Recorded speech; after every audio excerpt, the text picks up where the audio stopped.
Well, are you ready to let the change begin? Yes. Good.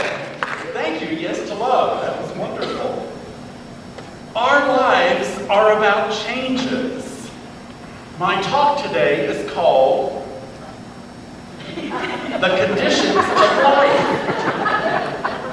Are you loving the life that you're living? Or are there some things you want to change about it? We have the power to make changes in our lives if we really want to. But we have to be awake and aware, don't we? We have to be in tune with our bodies. How are we feeling? Do we like what's going on? Or do we want to change it? Are you living a condition-based life? That's my question for you. Are you living a condition-based life?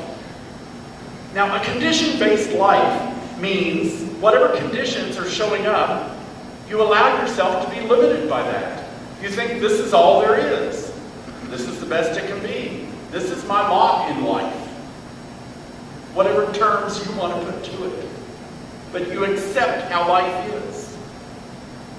I want to inspire you to know that when you are one with God, when you are aligned with the divine that's inside of you, life can be so much more. And we're not limited by the conditions that we have in our lives.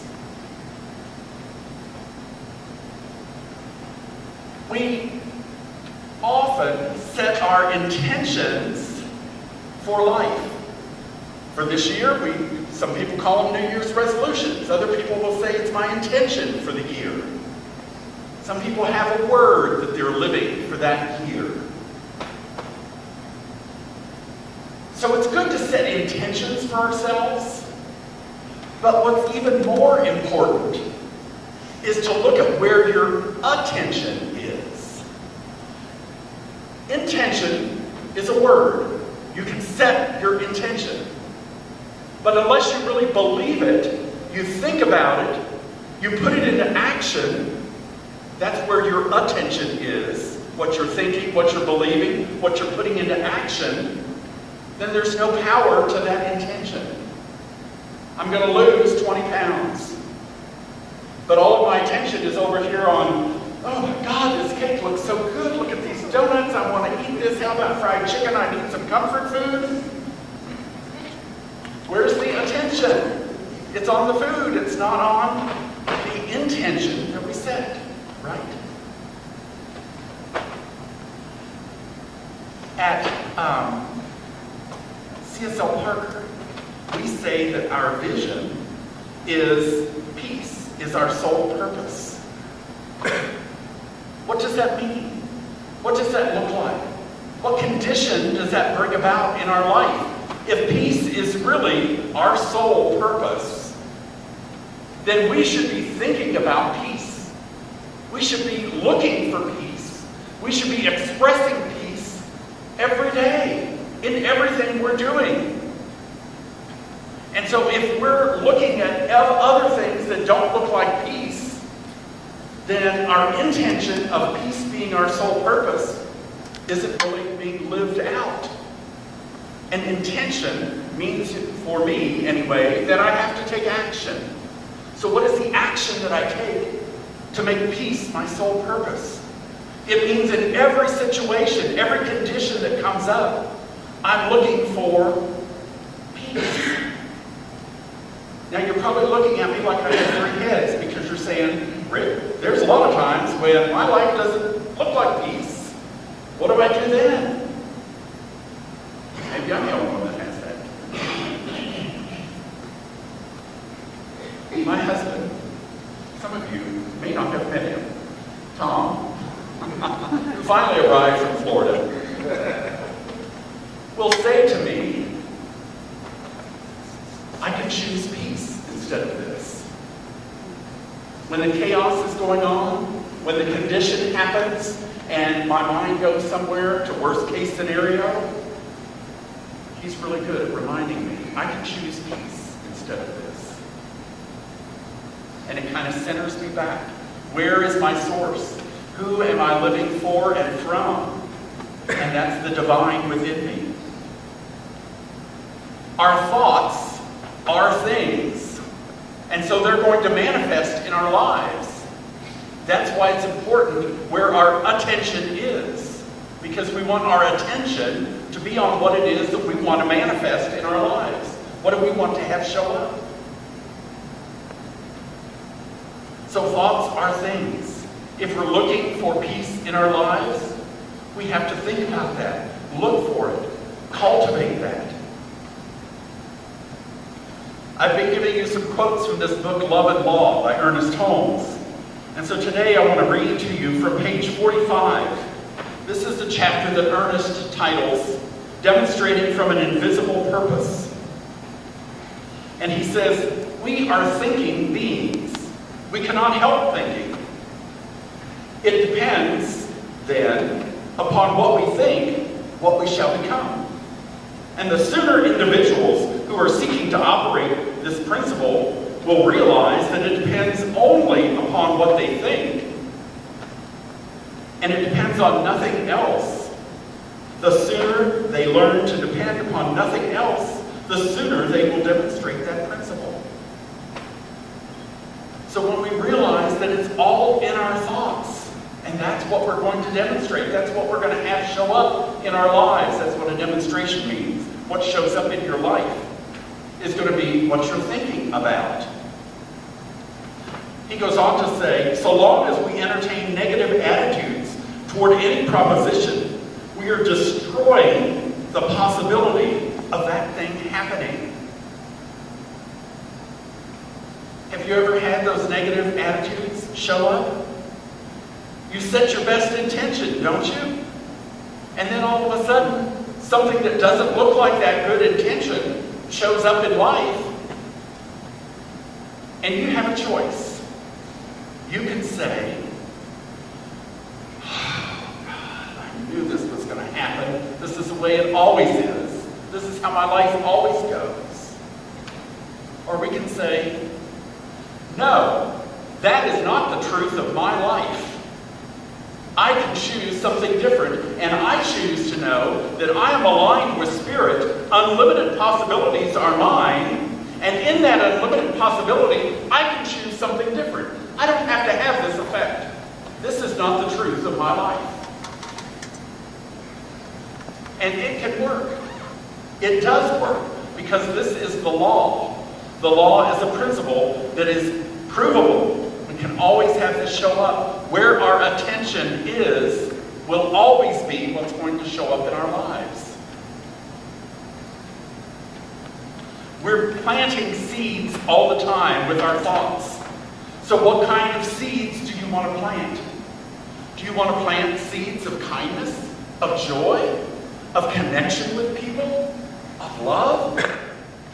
Or do you want to plant seeds of anger, of fear, of separateness from others?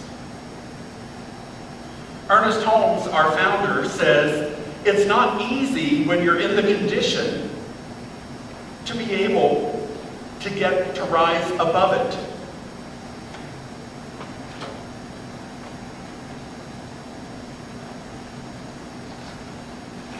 On page 46 of Love and Law, Ernest, I love, he has a great sense of humor. And sometimes we don't always see that, but he really did. So he says, for instance, suppose I was sick and I wanted to heal myself. So long as I hold thoughts of sickness within my mind, I cannot heal myself. It's not easy to think you're well when you think you're sick.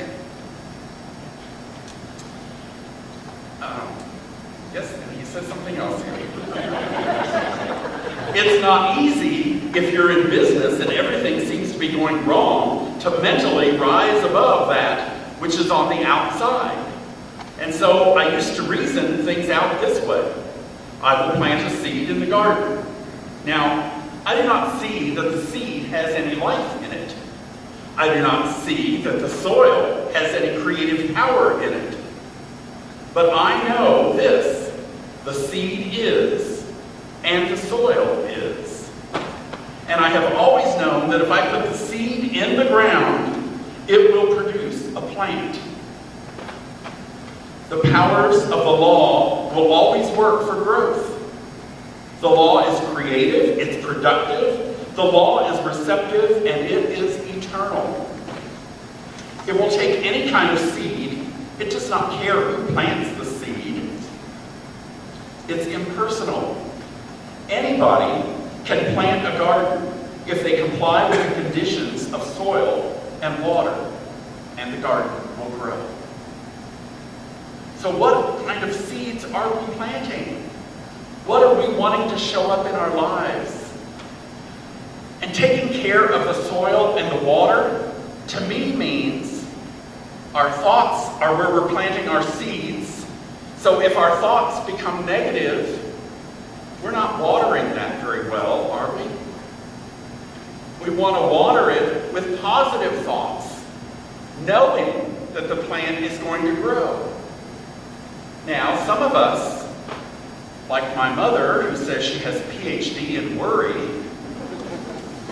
will plant seeds in the garden of her mind, and then some of us will run back every few hours and pull the seed out to see, is it growing? Well, I don't see anything happening. And we put it back. And then an hour later, we pull it back out. Well, nothing's happening yet.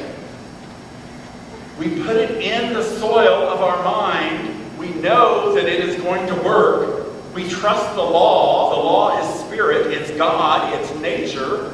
It's whatever name we want to give for that higher power, that power greater than us. We trust that it's going to work. And it will always work for us. So we don't have to run and help God out by looking to see if it's growing and saying, okay, it's growing. That's not the way it works. We speak our word, we allow it to be, and we expect good to happen. We expect what we speak to come into form. So are you trusting the law to work? Are you trusting God to be in your life and to show up what it is that you want? If you are bound by the conditions of your life, then you're living a condition-based life. If you can rise above that, if you can know there is always something better for me, God loves me, God wants good for me, Spirit is in me waiting to express, there's all kinds of ways I can express, then that gives us life. That gives us joy, and we will find so much more. One more reading from this little book today, and that's on page 49. Ernest says, so long as your mind is in the term of conditions, you cannot overcome. So if you're stuck in whatever is happening in your life, the diagnosis, the divorce, the whatever is going on, and you think that's all there is, you can't overcome it.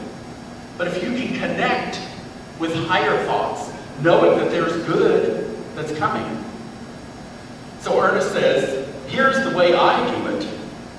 You are not dealing with conditions. Overcome it. To think of disease creates it. You are dealing only with thought. Thought. Nothing else. Thought and spirit. Spirit is the thing that thinks in you. And you are dealing only with the activity of spirit, which is your thought. And you must believe that thought is law. So if you know, without a doubt, in certainty, that whatever it is that you're thinking about, where you're putting your attention, then you're going to have that show up in your life. So, several years ago, I had a spot on my forehead. It was a little brown spot. It didn't bother me. I didn't care. Years and years went by, and in 1 week, I had 3 different people say, you've got chocolate on your forehead. You've got some smudge on your forehead. It wasn't Holy Week either. And I wasn't Catholic, so. But after the 3rd person pointed out that I had this place on my forehead, I said to Tom, is this getting bigger? He said, well, I think you need to probably have it checked out. So I went to the dermatologist. The long story short is they found out it was a melanoma. And when the doctor said, we'll do this, we'll take this off, this is fine. A month later, when he called me back and said, these results got buried on my desk, and I just now found them, and we didn't get all of this. You need to come back in because you only have 6 weeks before this starts to spread.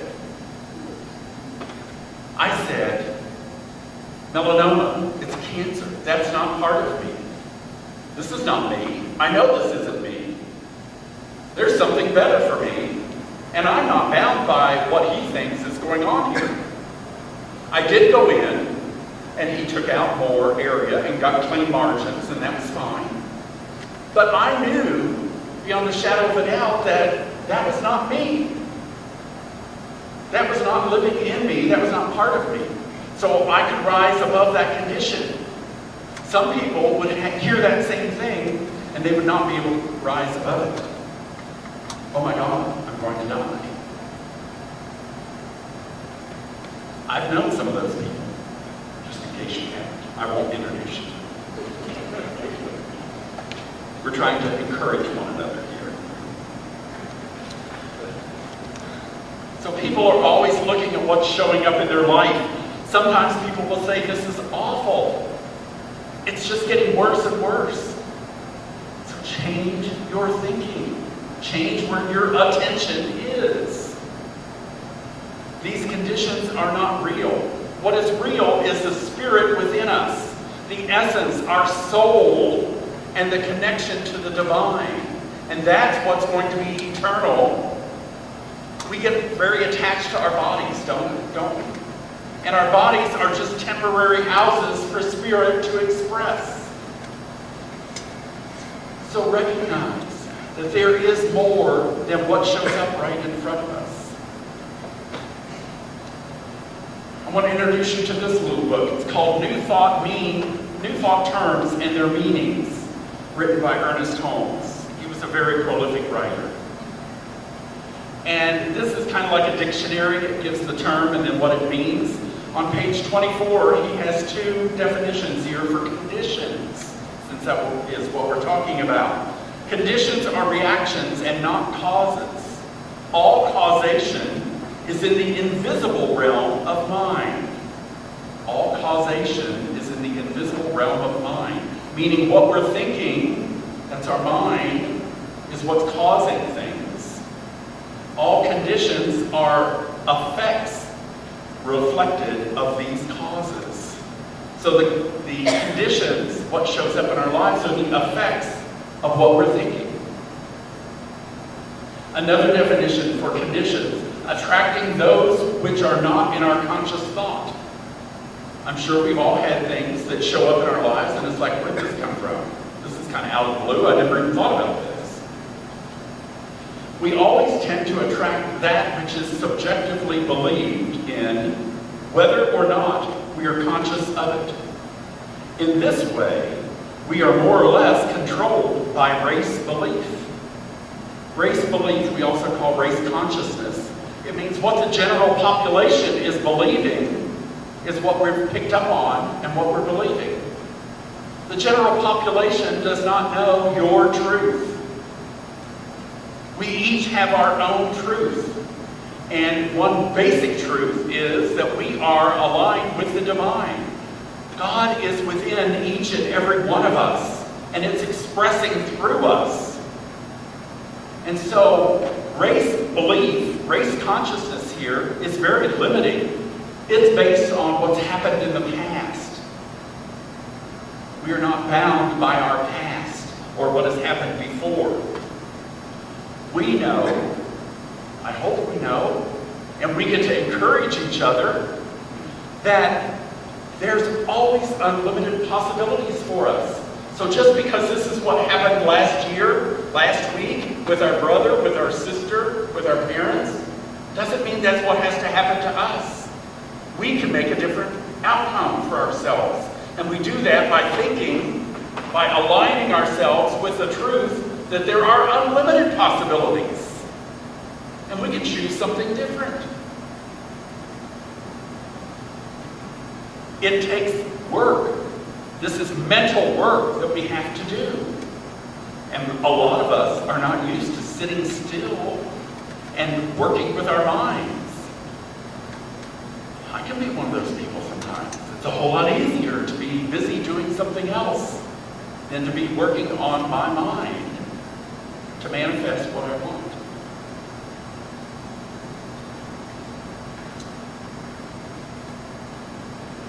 There are ways when we manifest this stuff, when things show up, that we can change our perception of it. In Prosperity 2, this week, we heard a story from Mary Morrissey. And that story was about a few years ago when there were fires that were raging in California. This news reporter was going through this neighborhood that had been wiped out. The houses were all reduced to a pile of rubble. And the families were just coming back in to see that nothing was left of their house. And as news reporters do, they stuck the camera in these people's face and said, "Was this your home?" And they said, "Yes." And the lady is crying and just distraught. She said, "We have lost everything. Everything. Nothing's left. We've lost it all."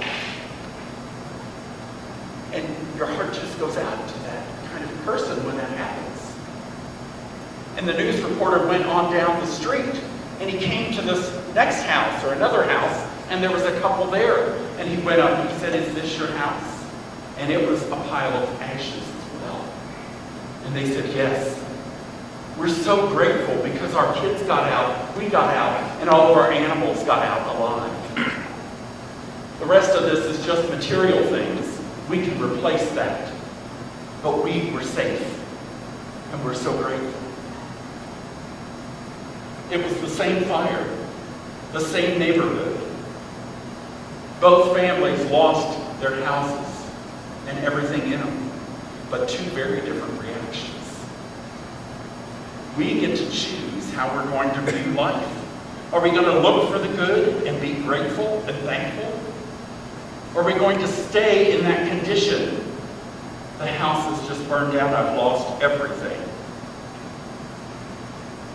As students of this teaching, our mission is to learn to look at conditions in our world with the eyes of the divine until we believe completely in that divine truth. We can see and believe in the truth. And the truth is that the divine is all there is. Spirit has not left when those conditions happen. God is still there. Look for the good. Look for the blessing. Ernest Holmes tells us that we must have the faith of God, not merely faith in God. This is page 162 of the Science of Mind textbook. What does that mean, to have the faith of God? The faith of God knows the truth, knows there are unlimited possibilities, knows that we can choose whatever it is that we want in life. We're not bound by the past. We can choose something different. Faith in God says, God out there will save me. And I've told you before the story about the man that the river was rising and, he said, God will save me. And they came by and said, get in our truck, we'll take you to safety. No, God will save me. And, the canoe came by and he said, God will save me. And the helicopter came and tried to get him off the roof. And he said, God will save me. And then he drowned. And he went to heaven and he said to God, why didn't you save me? He said, I did. I tried. You wouldn't help. I sent you a truck. I sent you a canoe. I sent you a helicopter. It's like, get a clue. There's lots of possibilities here. Are you going to pay attention to what's going on? Or do you think there's only one way God can do it?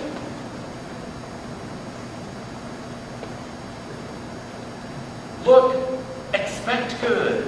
Know that God is there on your side, trying to help. George Bedall was a writer that wrote a book called Now the Time. And in his book he says, the secret is not so much in what we say as in how convinced we are of the words that we speak. To me, that speaks of intention, the words we say, and attention. How convinced are we? Where's our attention? Are we looking for good? When that devastating thing happens, yes, we're going to feel our feelings because we're human. We're going to cry. We're going to have our upset. It's okay. And then you can pull yourself up and say, but I know I am aligned with God. I know there's something more for me. My life doesn't end right here. And life will be good because you're looking for that. The example that George Bedall gives is Abraham Lincoln. Abraham Lincoln was told to have faith as the Lord was on his side. And Abraham Lincoln, being the wise man he was, said, I'm not at all concerned about that, for I know that the Lord is always on my side. But what is my constant anxiety and prayer? That I and this nation may be on the Lord's side. Lord, metaphysically, we're a metaphysical teaching, is higher thoughts. So are we on the side of higher thoughts? Or are we down in the quagmire of the condition? We can rise up. We can find that there are good things in life. Good is coming to us. We can expect it. We can look for it and we can know it. It's our work to train our minds then. The Bible talks about guarding your mind. Ernest Holmes talks about training your mind to be on the affirmative side. And that's what we get to do. One last thing here. On page 282 of the Science of Mind textbook, Ernest says, to desert the truth in your hour of need is to show that you did not know the truth. The truth is, there's always good for us. There's always more for us. And if we have a condition happen, and we are devastated by it, and we allow ourselves to stay in that devastation, that proves that we don't know the truth.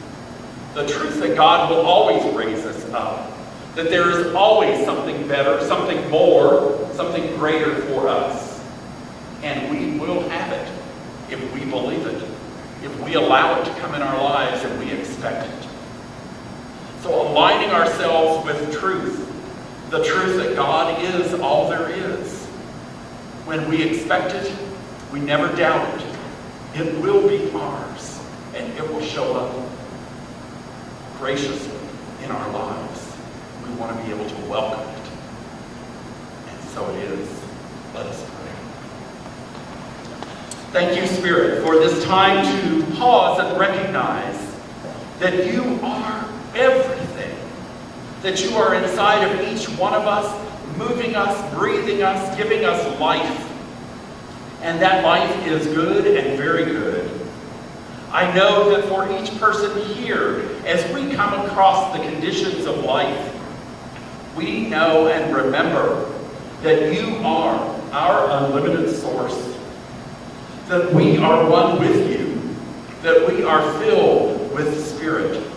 The Spirit of power, of peace, of joy, and of love. And we allow that to manifest each day in so many ways in our lives. We're grateful for that, for the love that is ours, and for the life that is ours. And my truth of knowing this for each one of us gives me great gratitude, a heart that overflows with joy. And from that place, I release my word into the universe that always says yes, yes. The question, no matter what it is, the answer will be yes. Ask your questions wisely.